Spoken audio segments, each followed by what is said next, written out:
Maggie Burke, and I'm looking into how rising gas prices may be a positive thing for some oil companies in Oklahoma. I'm Destiny Adams, and this week on OSU's News, I'll be talking about the Student Government Association, known as SGA, which is located on the second floor of the Student Union.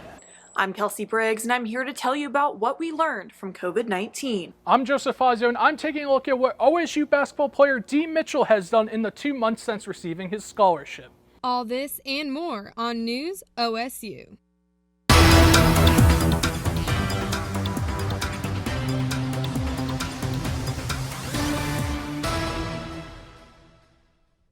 Hello and welcome to News OSU for March 16th, 2021.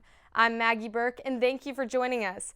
We are following two big stories today. This week marks the 1-year anniversary since the threat of COVID-19 resulted in the closure of campus for the spring 2020 semester. But we begin with a different type of madness in March, the basketball type. Cowboy basketball made a surprise appearance in the Big 12 men's basketball championship game on Saturday in Kansas City.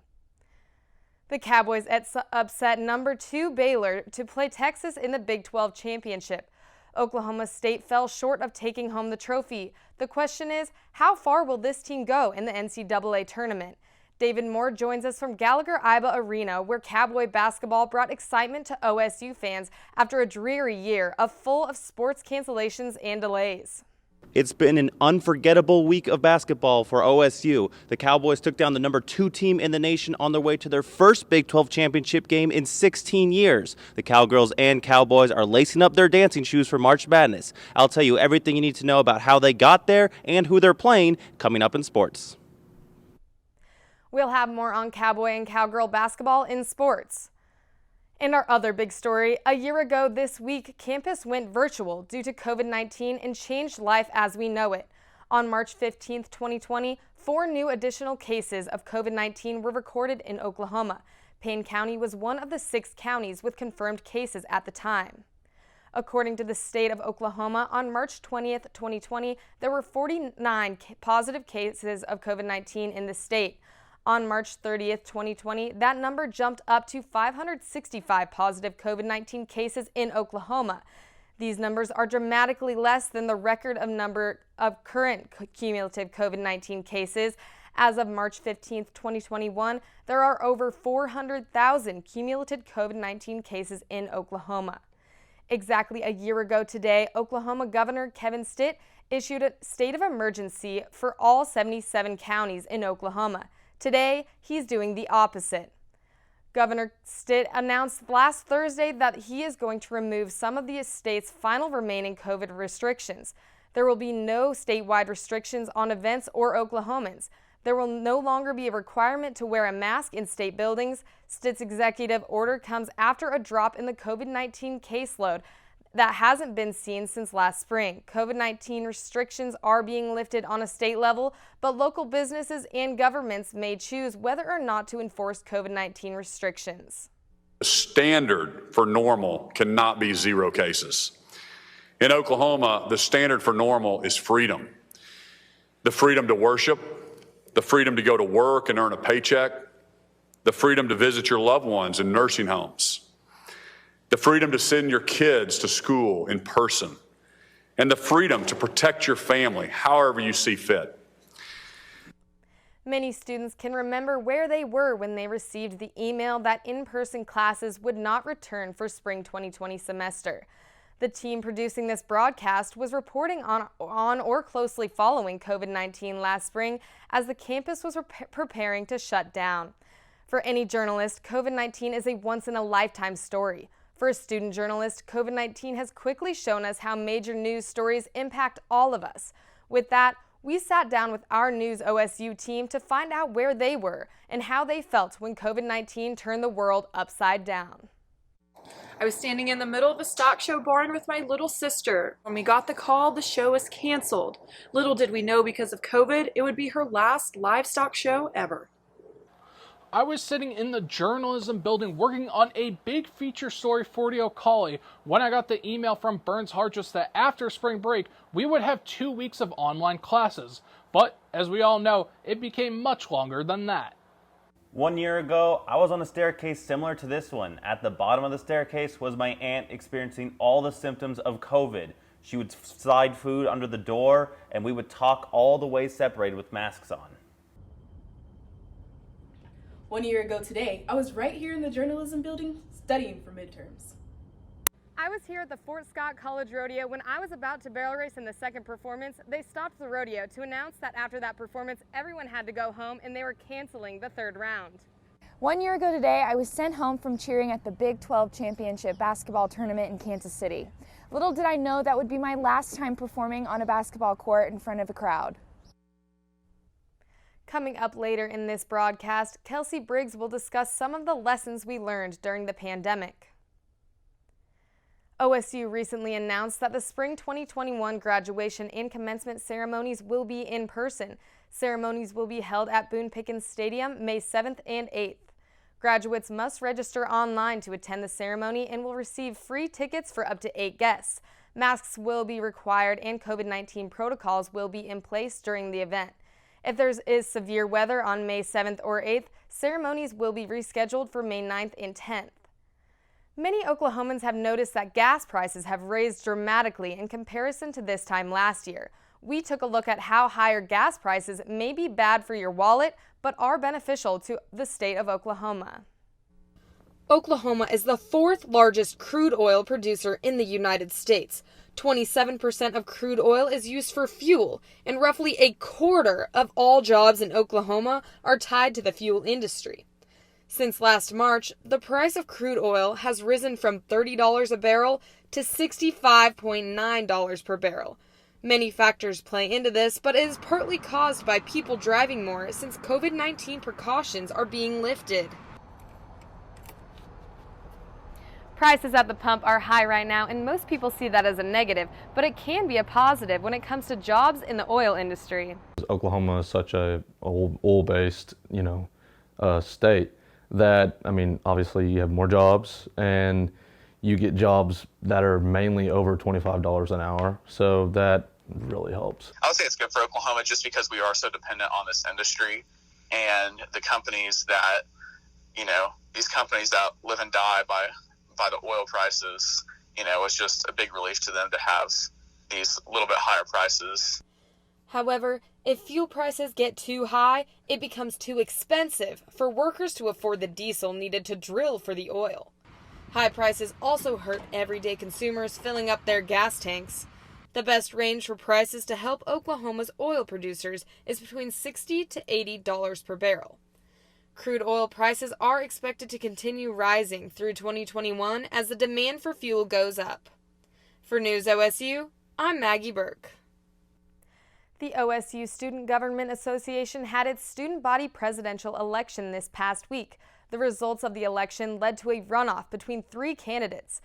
News OSU's Destiny Adams talked to SGA members and SGA presidential candidates about the details of the election. The Student Government Association governs the entire student body at OSU. The organization is housed on campus, giving all students direct access to the club 5 days a week. The Student Government Association is located on the second floor of the Student Union. It's open 5 days a week, and there's always an advisor or a student that can help you out here. SGA is an organization built to be the voice for students. If a student has a concern with the university, they can go to the elected president and vice president. Anyone is welcome to join the organization after going through an application process, which can be found at www.okstatesga.com. Current Senator Martessa Willis said the organization encourages students from various majors to join and represent their college. I'm a senator for CAS, for College of Arts and Sciences, and in Senate we just go over any bills that on-campus organizations propose, and we'll talk them out and weigh out the pros and cons, and then we'll just vote on them.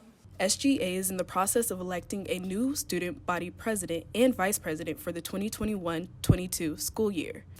Wednesday night, SGA announced a runoff between campaign teams Edward Bias and Powell Evans. Edwards took the lead with 580 votes, followed by Powell with 470 votes.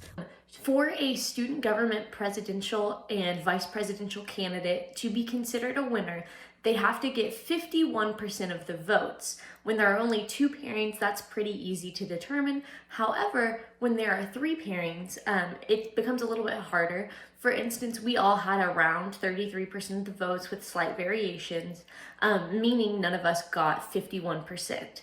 Students can head back to the voting polls March 23rd and 24th.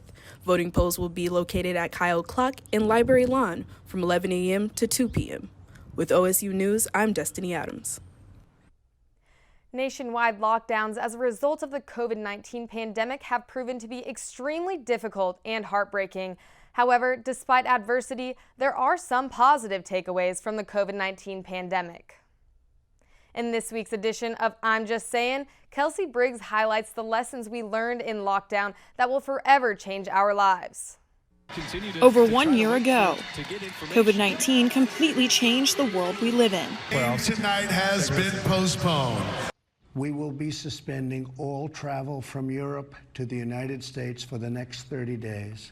People were forced to stay at home and adapt to this new virtual world.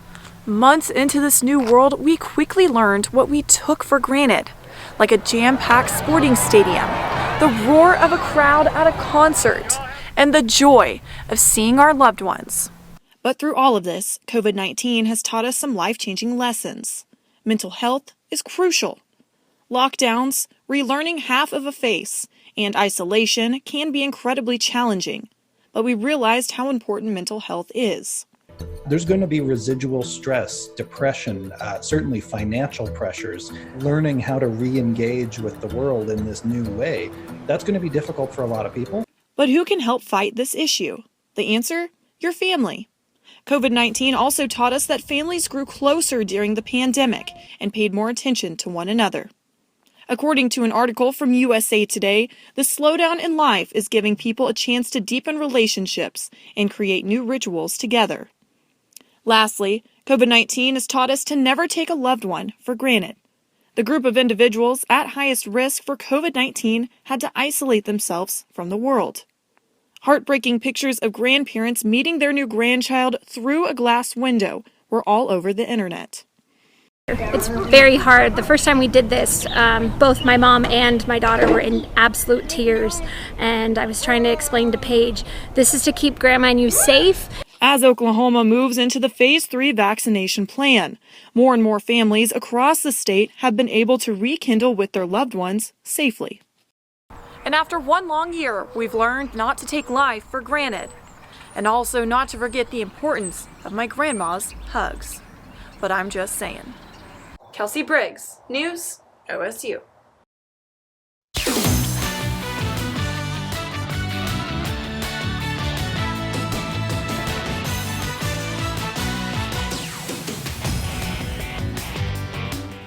March is here and Oklahoma State basketball is ready for the madness. The Cowboys proved they can play with any team in the nation after an incredible Big 12 tournament run. OSU reached the championship game for the first time since 2005 and fell just short to Texas. Now, I would be remiss if I didn't mention the Longhorns got to skip the semifinal game due to Kansas reporting a positive COVID case.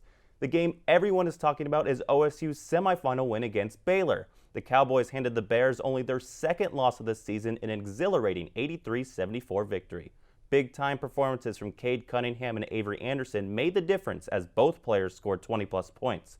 The semifinal against Baylor was arguably more important than the championship game. The victory gives the Cowboys the confidence to know they can beat almost anybody in the country.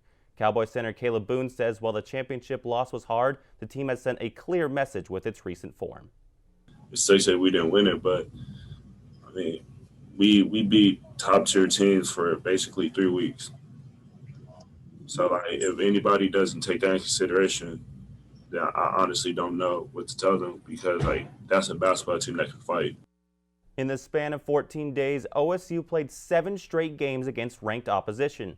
The Cowboys winning 5 of those 7 had experts predicting OSU to be a 3 seed in March Madness. At one point, OSU was projected to be as high as a 2 seed. Head coach Mike Boyne was less than pleased when the announcement came on Sunday that his team was a 4 seed. I was surprised.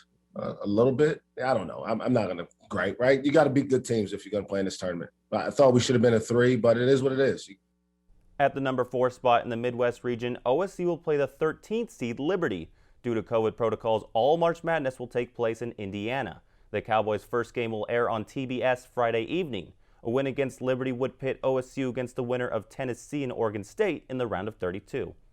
Now, as the Cowboy basketball team heads into March Madness, one of the biggest stories has been about a player most people outside of Stillwater haven't heard till recently. Joseph Fazio has more on what Dee Mitchell's been up to since receiving a scholarship 2 months ago. Dee Mitchell's story has been featured on prominent news outlets such as NBC and Yahoo. But if you need a refresher, he's the Oklahoma State basketball player who would take off his jersey after practice and trade it in for a blue vest to work at Walmart. Before head coach Mike Boynton granted Mitchell a scholarship, he was working several days a week at Walmart. His days would start early, around 6 a.m., and he would go from morning workouts and then practice and then focus on school before heading for a 10-hour shift at work. The money helped his family after his mother Cassandra's hours as a traveling nurse were reduced due to the pandemic. But in the 2 months since Mitchell was awarded his scholarship, he's been able to breathe a little. And as Mitchell says, he has a lot more time to focus on basketball. Just playing with my teammates and being around coach, learning as much as I can, through the basketball system, being around all these guys. I learned so much. I just miss that more than me. After talking with his family and Coach Boynton, Mitchell decided to continue working at Walmart, but only part-time. He usually works on Thursdays and Sundays unless it interferes with basketball. Mitchell admits he still gets up around 6 a.m. as he's a morning person. But instead of having to work in the evenings, he's able to spend the time with his teammates. Freshman Rondell Walker says the team is lucky to have Mitchell around more. We appreciate him getting to see in the locker room. He's always he brightens our day, pushes us to get better day in and day out, and he's a good scout every time we're on the floor. So having free time in the evenings means Mitchell has been able to sleep more, and he's even had time to take a few naps during the day. I'm getting a lot more sleep, probably more than I need, honestly. But after juggling school, work, and basketball for so long, Mitchell deserves all the rest he can get. Joseph Fazio, News OSU. The Oklahoma State women's basketball team will also be dancing this March. The Cowgirls finished the regular season with an all-time best conference record of 13-5. In Big 12 tournament play, the Cowgirls picked up a feisty 89-80 victory against Oklahoma. The result didn't come easy for the Cowgirls, who had to overcome a 15-point deficit. A late push from the Cowgirls and several key three-pointers from Jamie Asbury sent the game to overtime. Asbury led everyone with scoring with 28, 10 of those points coming in overtime. The victory was a strong performance for the Cowgirls, with 5 players scoring in double digits. The Cowgirls tournament run ended in the semifinal against West Virginia. OSU fell 59-50 in a hard-fought battle. Head coach Jim Littell says that poor shooting was one of the big factors in the loss. Didn't think we played very well, and then you couple that with the idea that we didn't shoot it very well. We shot 30% from the floor, and what did we shoot? 10% from the 3 line. That's difficult to win when you mix those numbers into it. So, for the Cowgirls will be Wake Forest in March Madness. OSU was given the number 8 seed Monday evening. A win against Wake Forest would likely see the Cowgirls pitted against the number 1 overall seed Stanford. OSU will play the round of 64 game on Sunday. Now off the court, Cowboy baseball picked up 1 win in its home series against Vanderbilt. Cowgirls softball had its 8-game winning streak snapped at the hands of Houston, and OSU cross country hosted the NCAA championship in Stillwater. The men's team placed 3rd overall, putting them back on the podium for the first time since 2013. The women finished 24th, with sophomore Taylor Rowe finishing as the runner-up. What a week for OSU athletics. Thanks, David. That's all the time we have for this week's News OSU. I'm Maggie Burke. Stay safe, and we will see you again next week on News OSU.